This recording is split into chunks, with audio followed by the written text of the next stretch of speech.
let me ask you this question. I was in a position for about 6 years when I led a lot of proposal development. I was with an SDVOSB that teamed a lot, as service disabled veteran-owned small businesses do. I saw over time, Tim, a very considerable homogenization of method. Over time, we all shared method with each other so much. Yeah.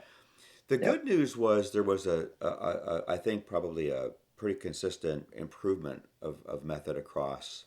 I suppose from the government side, you would have seen a lot of method just get better because parties were on the contracting side were sharing it with each other and adapting and adopting. What I wondered though from the government side was, I think it became harder and harder for a bidder to distinguish an offer from other offers. That's totally true.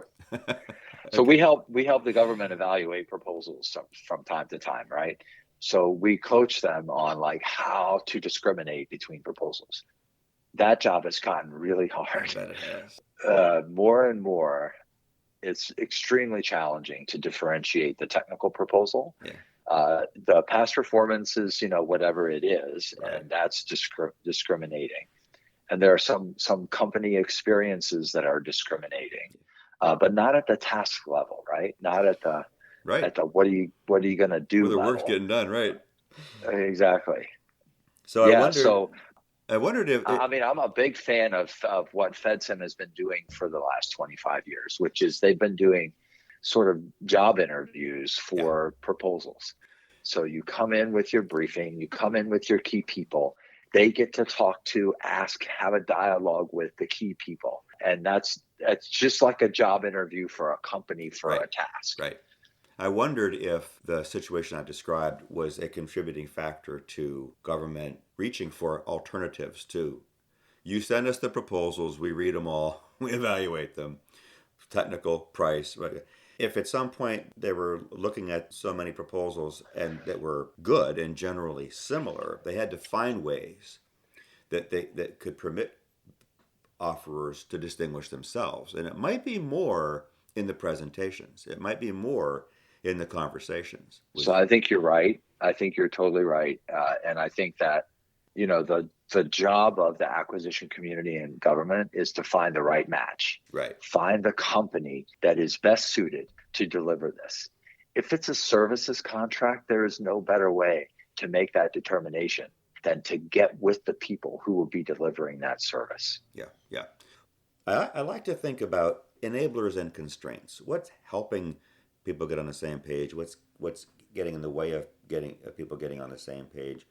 And in this case, let's define being on the same page as what you just said a moment ago, the match between an offer and the government need that looks, we have reason to believe, is promising as a means to the end of solving a problem. So what are enablers and constraints you're seeing today? So the one that seems to be getting slightly harder to work with is a constraint, which is that the government people in this business have negative slack. And by negative slack, I mean they don't have a spare minute in their day. Yeah.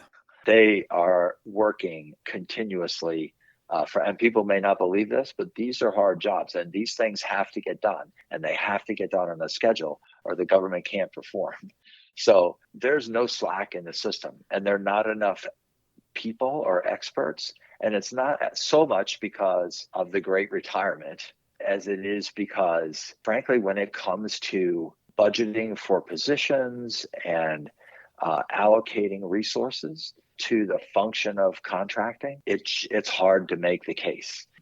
It shouldn't be. Right. A person who made the case very successfully recently is Shana Weber's at IRS.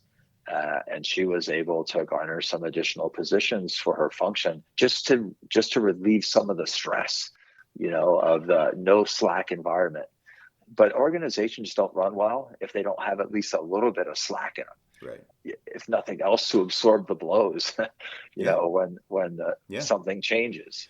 Well, and I knew CEOs who I did some work at VA where there was an interest at that time in having a different conversation that was in the early stages of acquisition planning. And I facilitated meetings where a government contracting team sat in a room for a part of a day Nobody thought it was a bad idea, but I know that while that CO sat there, there were things she was getting behind on. Mm. Right? If she needs to get back, it was men and women, but I picture women who were CEOs who were women in that room who wanted to contribute to that conversation because they knew if that conversation went well, that acquisition planning and process would go better down the road, right? Mm-hmm. But at the same time, she's got stuff piling up on her desk, some of which, as you've said, have hard deadlines. The no slack condition had to prioritize things for them, Tim. They had to Mm-hmm. address the things that had deadlines that were near term that they And if you don't, you get behind it, and then you get further behind, and it's a really a sort of death spiral. yeah.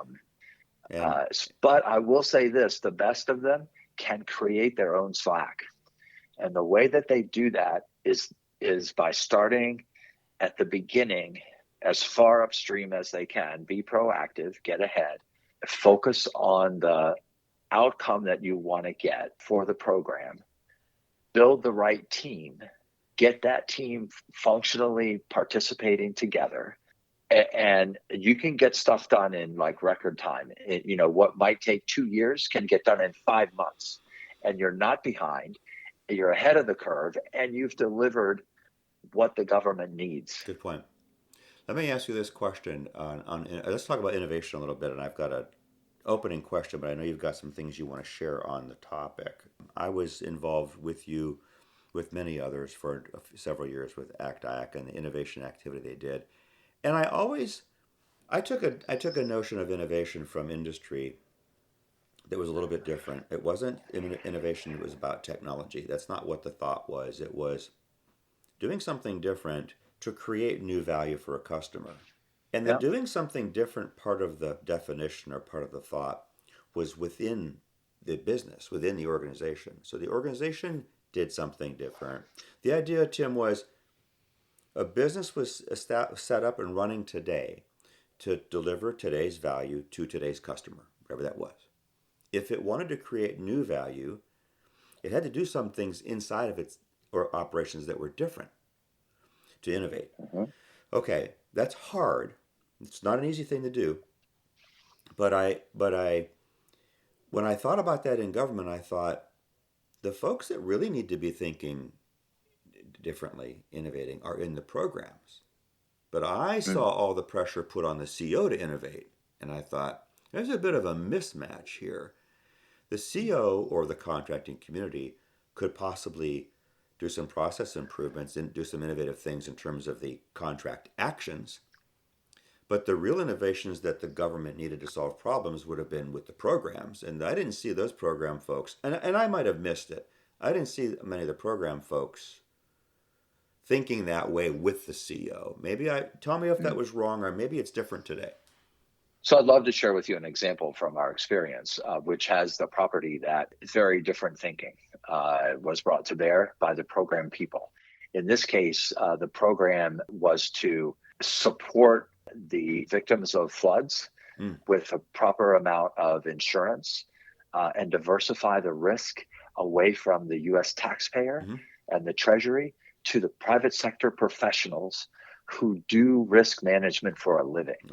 Okay. So that's Very like, cool. how do we take this away from government, give it to some pros, buy the services of the Very cool. reinsurance industry and the marketplace that deals with that, and bring that stuff into government. Very cool. Say a little bit about the how the program was it FEMA? How'd the program folks get to that? We get to there. So I'm not sure if they had any sort of outside advice, but at some point along the way, and we're supporting the folks at FEMA at that time in this program, the thought came up, the one way to diversify this risk is to go to the reinsurance market. We've never bought that as a government. The U.S. government has never bought reinsurance services. Right. How the heck would we do that? Yes.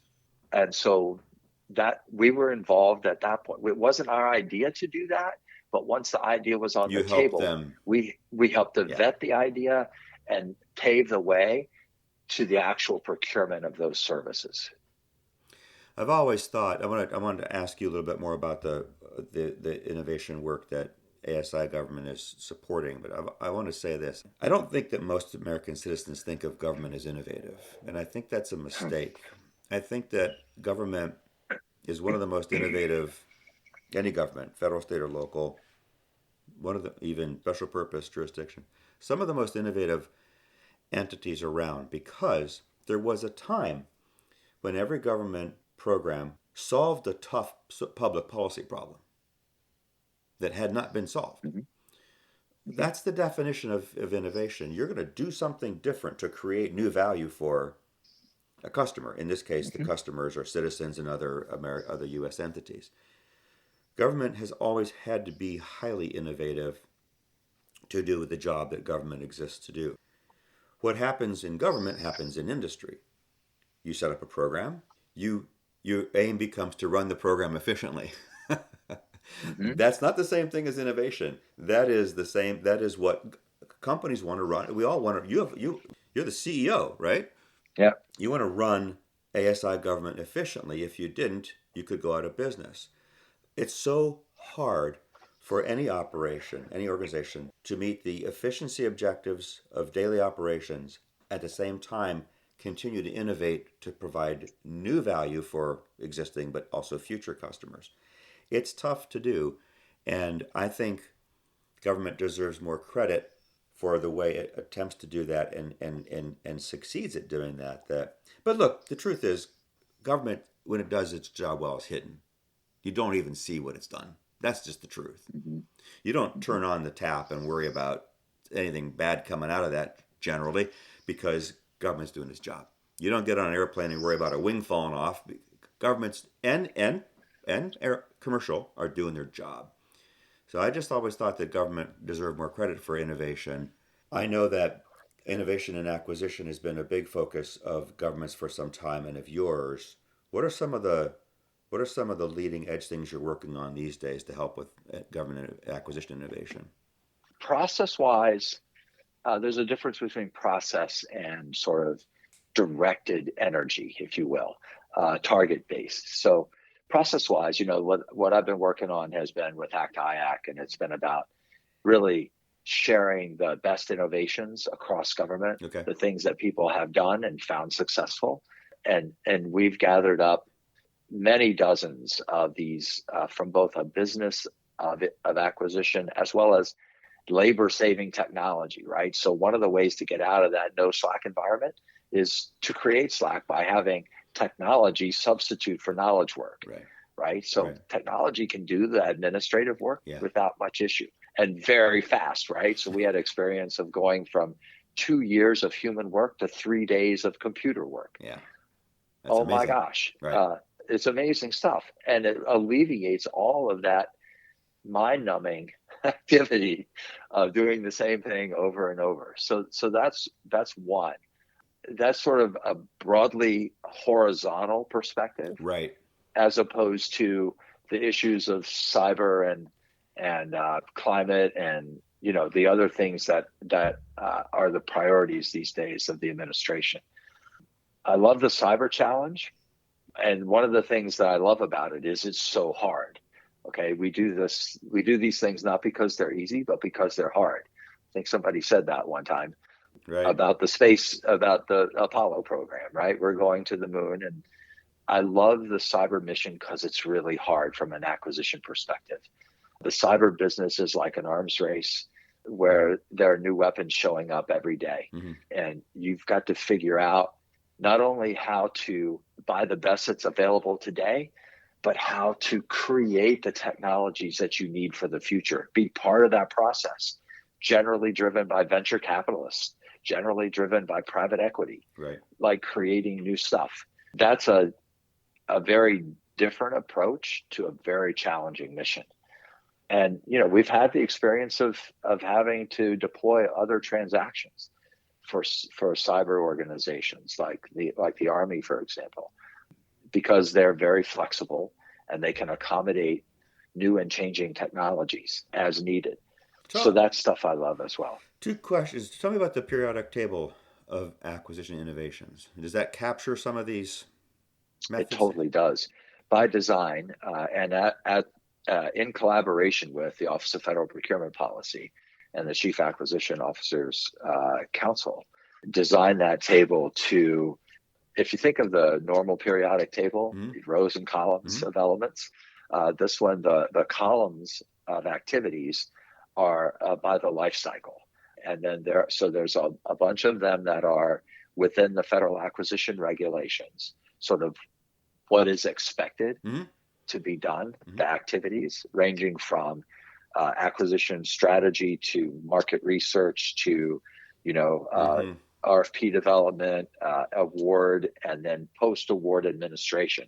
By the way, post-award administration is far more important than people give it credit for. We spend all of our time thinking about contract formation.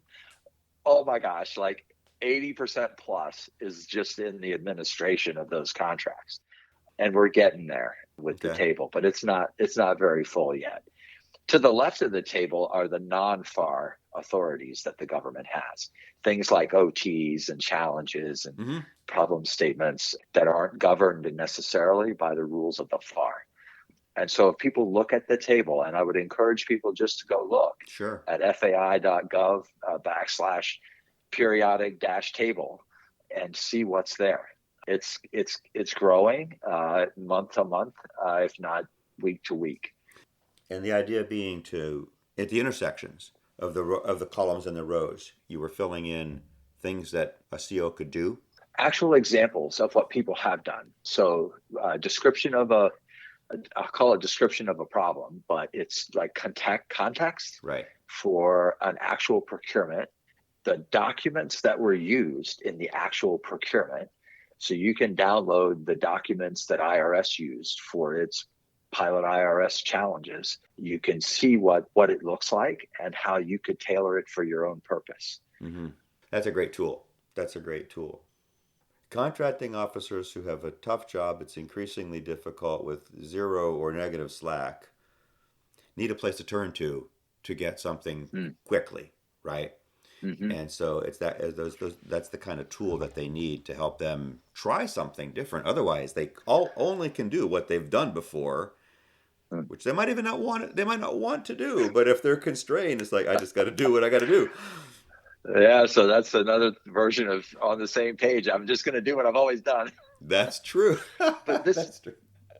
This is a thing where, if I'm having a question or an issue in a certain step of the contracting process, it's nice to look. If it's market research and I want to find out how to do it better, I can go to that place. That's nice. And probably could find somebody to talk to, somewhere to go. Yes. That's nice. Yep. That's nice. The periodic table itself is the same page. You're kind of getting people on that same page with its use, with its construction. Our world's changing just so fast. Government missions, especially core government missions, I think become more important over time.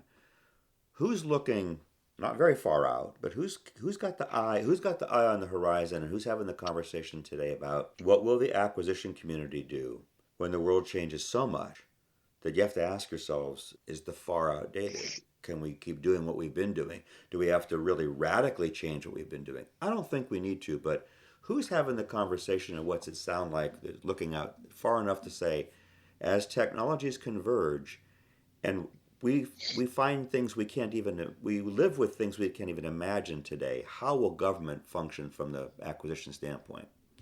So there's some of us affectionately call ourselves virtuous insurgents, right?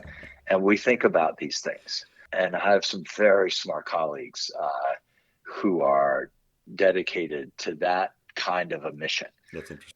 And those insurgents are just like scattered everywhere. They're just like individuals who care and they want to do something. But DARPA is a great example of thinking about a different world 10, 20 years from now. How do we prepare the government for that? What capabilities do we need?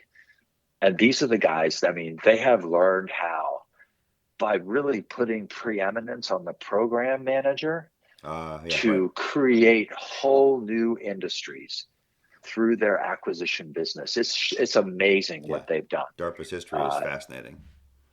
It's just amazing. And so now you have the explosion of ARPAs, right? You've got ARPA-E, ARPA for Energy at DOE. You've got a proposed ARPA-H for health within HHS. I think it's got eliminated from the bill, but there was the notion of an ARPA-C for climate, also potentially to live at DOE. So the ARPA meme is out there. Mm-hmm. And to some degree, that meme will propagate across the government as folks begin to consider the question that you just asked. How do we get ready for the future? That was the Defense Department's answer to how do we get ready for the future. It worked really, really well. Yeah, it did. Unreasonably well. It should never have worked as well as it did. Another great government innovation story. Absolutely. That's great to hear. I've been away from the acquisition community for a few years, and I didn't know of this sort of development, if that's what we can call it. It's great to hear because just like, well, look, Tim, this is not different than what you already have described, which was in the earlier time of the last 20 or 30 years. You had individuals who said, we have to do things better, and we shouldn't. There's reasons we shouldn't be afraid of the edges of the box. We got to get closer to the edge of the box in a smart way, and here's how we're going to do it. And those individuals over time, as they led that, and you named some names of people who did, others watched. What you just described to me sounds parallel. If you've got some folks who are stand up in an ARPA, a loosely knit group, maybe it's chartered, maybe it's not.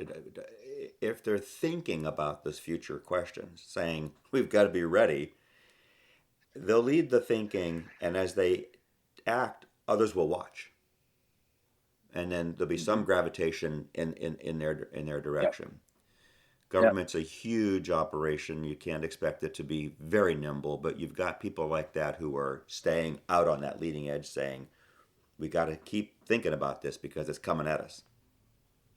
It's parallel in many ways to the replication of the pill meme, right? The Procurement Innovation Lab was so successful, it turned into a meme. It turned into a thing that other people wanted to try. Yeah. And that's what happens both with DARPA and with DHS pill. And it's underway right now. What's so exciting is I'm getting to live through this. Yeah. This is generational. That you can go back a long, long way and not see anything like this. Yeah. Again, one of those things that the average citizen is never going to know, but this is what's needed to have the government we want to deliver the democracy, the public policy that we expect. We've been talking for quite a while. We could probably talk for quite a while more. Is there something you wanted to talk about that we really haven't dug very deep into?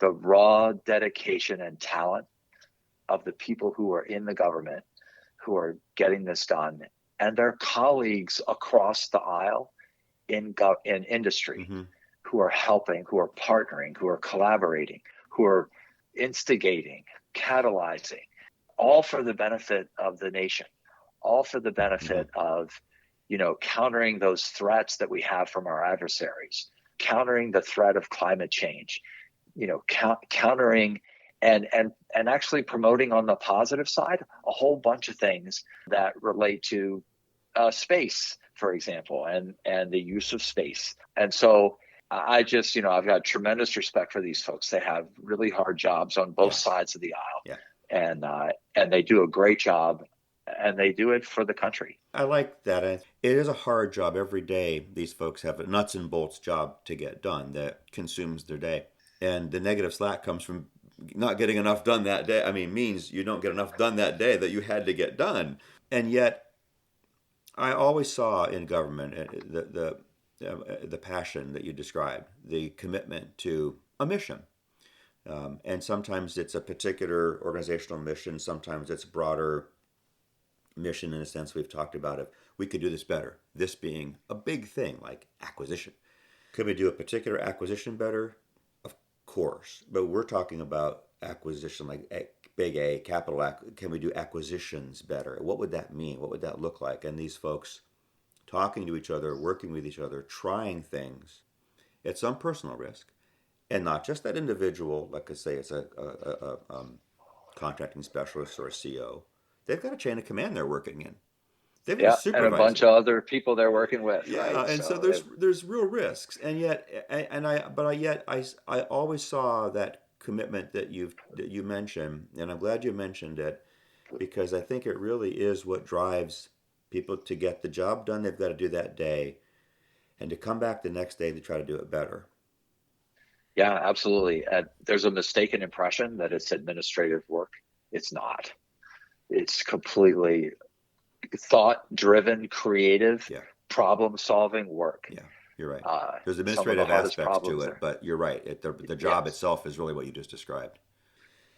Well, Tim, as always when we talk, I learn a lot from you, and you're also very inspiring. I enjoyed this. I enjoyed our conversation. Well, thank you, Lou. I appreciate the opportunity to be with you and to have this conversation. I enjoy it, and certainly would look forward to a future You're opportunity. passionate about it. You know, what we could do too is bring someone into the conversation. We could bring a contracting executive into the conversation. Yeah, that's an interesting thought. We'd have to find somebody willing to get near the edge of the box. We might know a few. Thank you, my friend. I enjoyed it and appreciate your time very much. Thanks, Lou. Appreciate it. All right. Bye bye. Bye bye. And that's how we see it, my friends. I want to thank Tim for recording both episodes with me. You can find them at iseewhatyoumean.castos.com, plus all the usual places. Send questions and suggestions through your app. Subscribe and give me a 5-star rating unless you can't, in which case, let me know why. And join me next week when we take another look at how to get on the same page and stay there, unless we shouldn't.